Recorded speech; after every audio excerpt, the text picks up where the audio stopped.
just wanted to make a little video and tell you what I've been up to.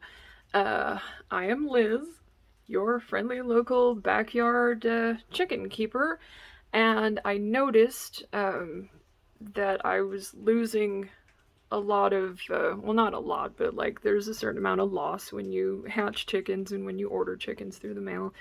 I was having chickens, little babies, die in these very peaceful positions, and then I was just, having to get rid of them. I realized that I could start making wet specimens. My friend Andrea had told me about it several years ago. She does more bugs and things like that, but she put the idea in my head, and so now, years later, I'm doing just that. So none of this is, the gospel truth. This is my second time doing it, so if I do anything incorrect, I'm sorry. Please feel free to correct me. But I'm just going to show you what's up. So I'm in our workshop in my house, just put a bunch of, junk everywhere. There's the cars. This is just the little workshop attached to the garage. The door is open to create airflow.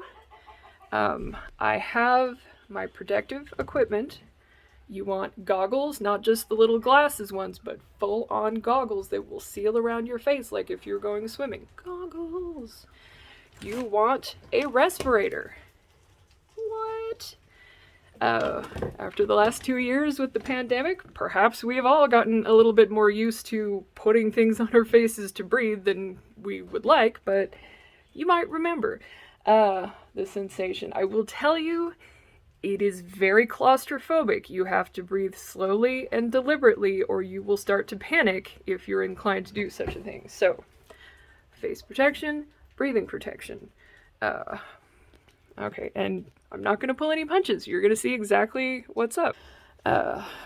Latex gloves, puppy pad to cover, puppy pad or incontinence pads, bed pad, all these things came from Amazon. So, puppy pad to cover your work surface. This is the needle that I used this time.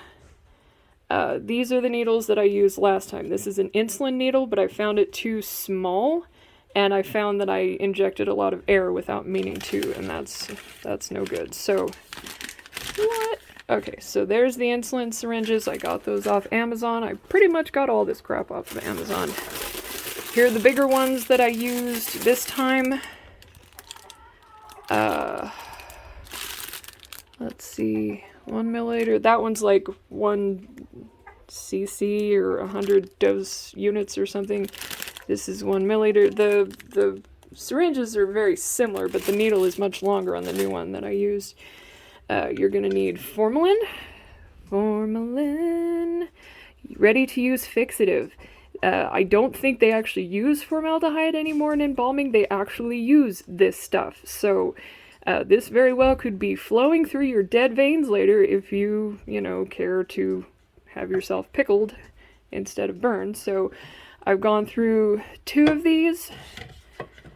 And then this is isopropyl alcohol, 70%. That also came from Amazon. And then just a selection of jars and a selection of specimens. So this is the kit I did, I think, a week ago. I was worried at first. Turn around, kiddo. I was worried at first because he was floating, and I thought the job wouldn't get done if he was floating. But you'll see as you go that your specimen will start to plump up with liquid and will sink on their own if you've done it correctly. If it floats, birds float at the beginning because of the lightness of their bones.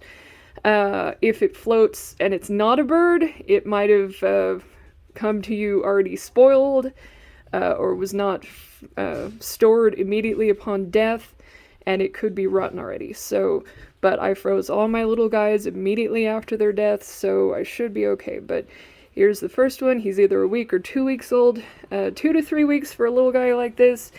Every couple of days you're going to come in and you're going to shake it. And this is going, or swirl it gently. This is going to facilitate the liquid exchange. through the act of injecting him with the formalin, which of course is the first step, you don't just plunk him in there. You inject him as much as you can with the formalin using the needle. And also, you know, you're sticking it in, you're pulling it out. Make sure you tap and then push up just a little bit to get rid of the air bubbles, because if you inject him with air bubbles, he's going to float more, which can be alleviated if you cut little nicks in him to let the air out, or just wait and make sure that he sinks. So you have filled him like a miniature version of embalming, which is exactly what it is. You fill him with the formalin, and then you put him in the container, put more formalin in, seal it, and then let him soak for 2 to 3 weeks, swirling occasionally. Then when he's sat long enough, you move him to a different jar, fill that up several times with him in it with distilled water so that it rinses off the formalin and the little, you know, whatever little particles might be in there. Do it so he's nice and clean. And then you fill up his jar. You emptied the water out. You fill up his jar with this stuff. But I haven't gotten to that part yet, but that's what I've read that you do. So this is my status, is this guy is still going. We're still swirling him. And then I just did these guys today. I ran out of formalin, and I ended up doing it two little guys per jar, because I didn't know how much formalin I was going to have. So right now, they're very sad and moist looking, but give them a little while, give them a little shake, they will sink down and start to plump up. But, you know, this is not all of exactly what you have to do, but this is where I am as a beginner right now, this very second.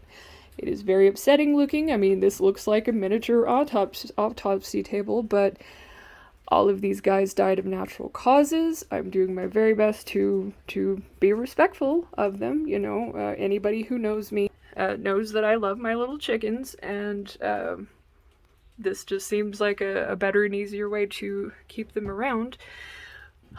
My most recent loss was, he's a little silky in there, but his name was Rowboat, and it really broke my heart to lose him. He was real hard. He was a fighter, and I lost him anyway, but anyways, sorry.